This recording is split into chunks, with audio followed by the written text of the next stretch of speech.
Hello everyone. In today's class on verbal aptitude, we shall be studying auxiliaries and modals.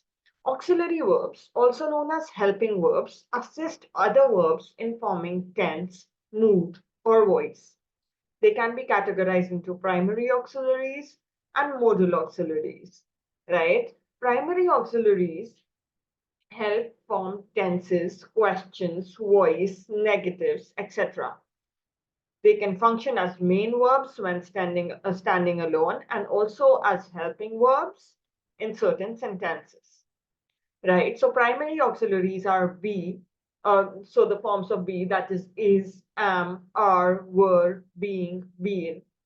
The forms of have, that is has, have, had, having, and do, does, did, done, doing, right? So these can function as main verb. For example, in the sentence, Sarah is painting a picture. Here, is stands alone as the main verb, right? And the helping verb usage, I have completed my assignment. Completed is the main verb. Have has been used um, to help the main verb completed, right? So the usage is as a helping verb. Now we have modal auxiliaries. Modal auxiliaries, that is shall, should, will, would, can, could, may, might, dare, need, ought to, and used to. These are certain things that you'll have to remember and you'll grasp them as and when you use them, right? Modal auxiliaries are used with main verbs to express various ideas such as ability, possibility, probability, permission, obligation, or duty, right? Certain examples. For example, if we talk about ability, he can speak three languages. Here it's referring to the ability of a certain person who can speak three languages. When we have an obligation, that is must. Students must submit their assignments on time. Students are obligated to submit their assignments on time. And to express advice or to suggest, you should practice regularly. Now we talk about the differences between primary and modal auxiliaries. Modal auxiliaries do not change form based upon subject's number or person, right? They can, he can, we can. So it doesn't depend upon the subject's number or the person, right? Modal auxiliaries always accompany a full verb. They do not stand alone. So as we've seen in the previous sentences, he can speak. So it um, assists speak. It doesn't stand alone, right? It accompanies speak. Must submit. So it must accompany submit here. It doesn't stand alone. Should practice. So should accompanies practice here, doesn't stand alone. Only the first form of the verb is used after modal auxiliaries. Again, a thing to be noted, can, speak, must, submit, should, practice. We have always used the first form of the verb after the modal auxiliaries, right? Now, we talk about the correct usage of some auxiliary verbs. To be. It is used as a helping verb for continuous tenses and passive voice as a main verb for existence of incomplete prediction, right? It can be used either as a helping verb for continuous tenses or passive voice and as a main verb for existence or incomplete predication. The cake is baking in the oven. It's a continuous tense. We've used is as a helping verb here. To baking, right, is accompanying baking here. It has been used as a helping verb for continuous tense of baking. To have, it is used as a helping verb for perfect tenses and as main verb for possession or completion, right? So when we talk about perfect tenses, they have explored many countries, right? They have explored many countries. It's accompanying the verb explored. Therefore, the usage here is as a helping verb for perfect tenses, right? Should remember all these things. Used as a helping verb again. I haven't completed my assignment. He hasn't claimed his prize. So hasn't claimed. haven't completed. It's being used as a helping verb here. As a principal verb with an object. So when we talk about permanent possession, she has a vintage watch. Here it's used as a main verb, as a principal verb with an object, has a vintage watch. We have dinner at 8. So it's again used as a principal verb, have dinner at 8. Dinner is the object here. We have dinner at 8. It's an occasional possession. When we talk about experience, they had a thrilling adventure. Necessity or compulsion, you have to submit the form, right? Had a thrilling adventure, have dinner at 8, has a vintage watch. All of these are used as principal verb with an object, right? Should be noted. Used as a helping verb, do you use, so now to do, we talked about to have here, we're talking about to do now. When it's used as a helping verb, do you understand the instructions? She doesn't enjoy spicy food. So you know it's accompanying spicy, it's accompanying enjoy here.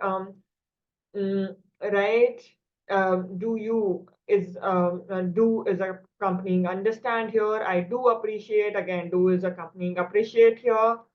So also you must keep in mind that when it is used as a principal verb, it can be used either to perform an action. He did his homework intelligently. Right? Now here it's a principal verb, did his homework.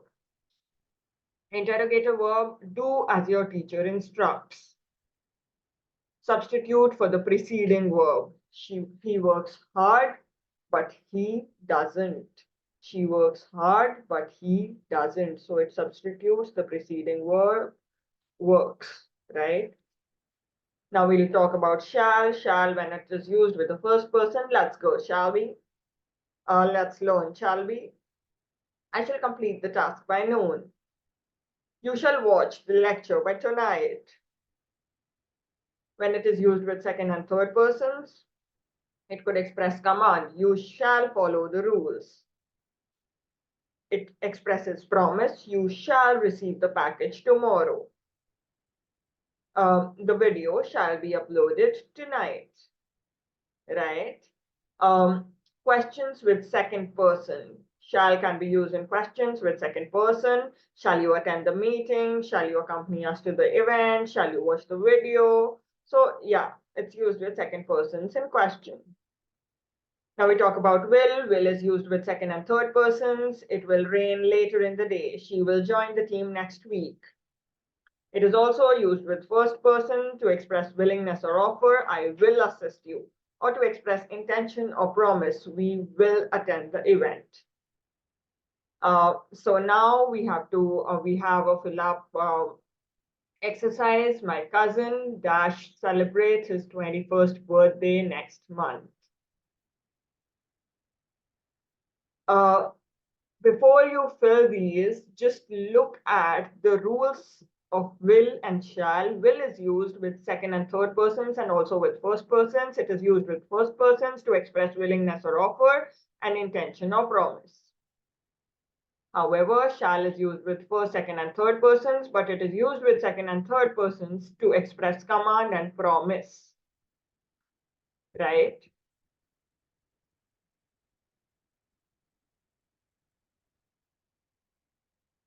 So,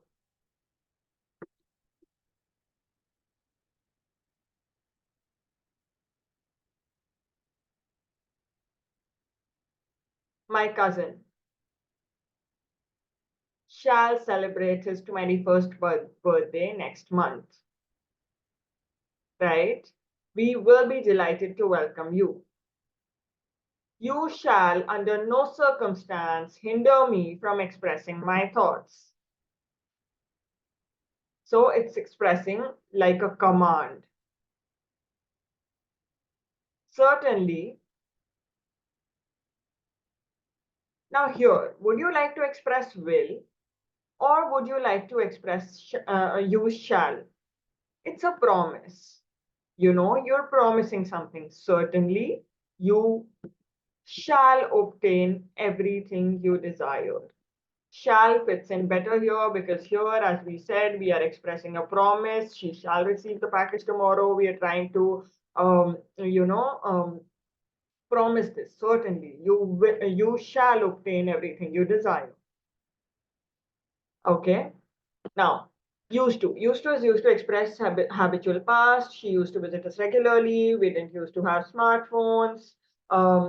She used to read newspapers every day. You know, something about the habitual past, something you used to do daily. She used to run 4 kilometers daily. So she used to visit the gym daily. So you know the things that talk about a regular past.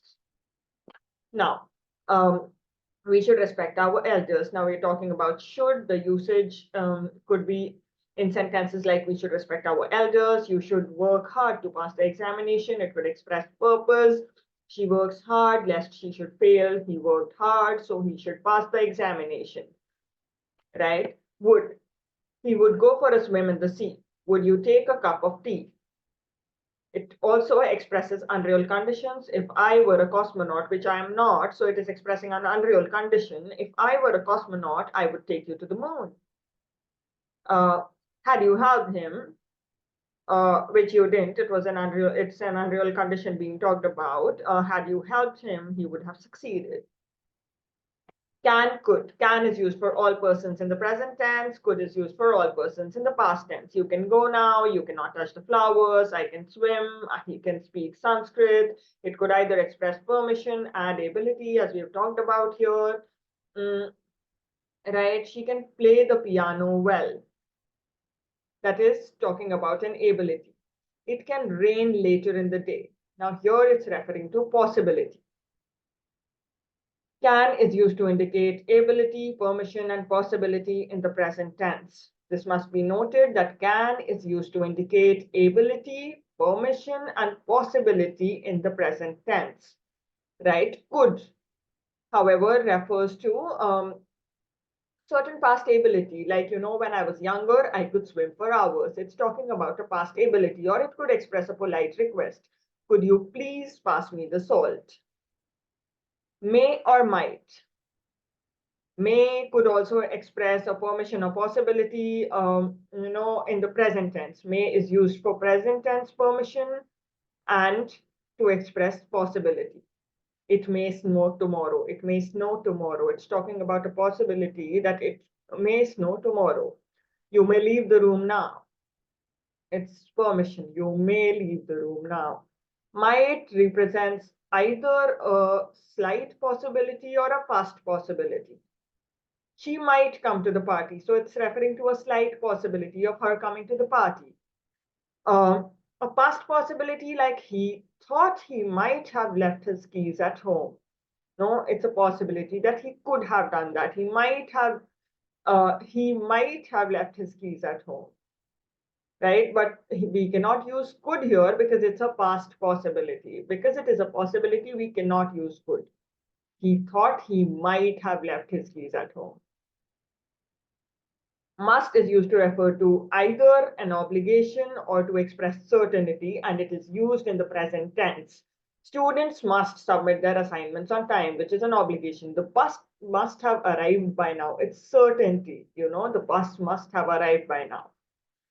Ought is used to express moral duty and strong recommendations. We ought to help those in need. It is a moral duty to help those in need. We ought to help those in need. Strong recommendation. You ought to read that book. It's excellent.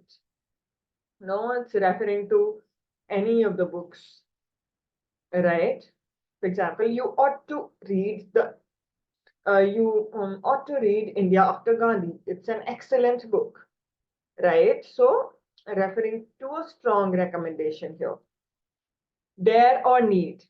He dared to climb the highest peak. So here it's talking about a challenge. Dare is used to express challenges and present necessity. He dared to climb the highest peak. It's a challenge and present necessity, like you dare not speak to him like that. Need, however, is used to express necessity and lack of necessity, right? So you need to complete the assignment today. It's a necessity. You know, you need to do that. You need to complete the assignment today. You need to watch the video today. Lack of necessity, like he need not worry about it. Okay. Dare, need, ought, must, may, might, can, could, all of these you'll just get to know as and when you use them in sentences. Now we have certain questions for you that might help you get a grasp of the usage of these words. Okay.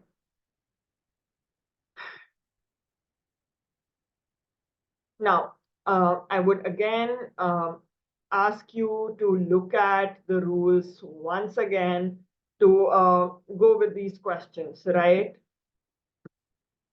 Um, so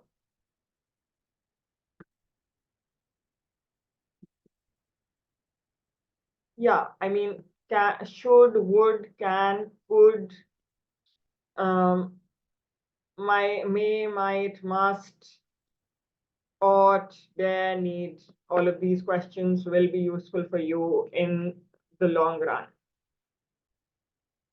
Okay, so to discuss the questions here, please be careful lest you might break the glass, ought to break the glass, will break the glass. It would be will break the glass because it's talking about a possibility, please be careful as you will break the glass. You must finish your homework before going out to play. I am confident that we can, will, or should find a solution to the problem. Can find a solution to the problem. It's talking about the ability, right? Okay. Um, dash, you kindly pass me the salt. Could you kindly pass me the salt, right? It was uncertain whether he, again, it's talking about a possibility. It was uncertain whether he might attend the meeting or not, right? The doctor advised that I will no, I can consume or no. So when the doctor is advising, he's suggesting, he's recommending. So should. The doctor advised I should consume more vegetables. A mouse,